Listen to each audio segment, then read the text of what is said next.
بسم اللہ الرحمن الرحیم۔ السلام علیکم ورحمۃ اللہ وبرکاتہ۔ ناظرین گرامی، آج میں آپ دوستوں کو بہترین نبوی نسخہ سناؤں گا۔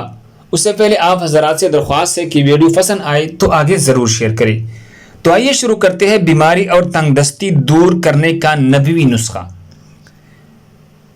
رسول اللہ صلی اللہ علیہ وسلم نے فرمایا ہے، توکلت علی الحی الذی لا یموت والحمد للہ الذی لم یتخذ ولدا ولم یکن له شریک فی الملک ولم یکن له ولی من الذل وکبرہ تکبیرا۔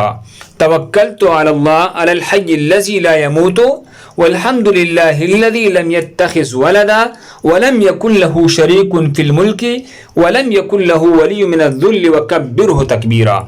ترجمہ: میں اس زندہ ہستی پر بھروسہ کرتا ہوں جس پر کبھی موت طاری نہیں ہوگی۔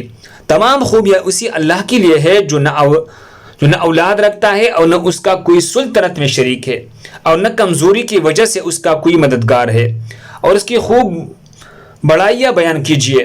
فضیلت یہ حضرت ابو ہریرہ رضی اللہ عنہ سے روایت ہے کہ رسول اللہ صلی اللہ علیہ وسلم نے فرمایا، مجھے جب بھی کوئی تکلیف دہ امر پیش آتا تو جبرائیل علیہ السلام آ کر مجھے یہ دعا تلقین کرتے تھے۔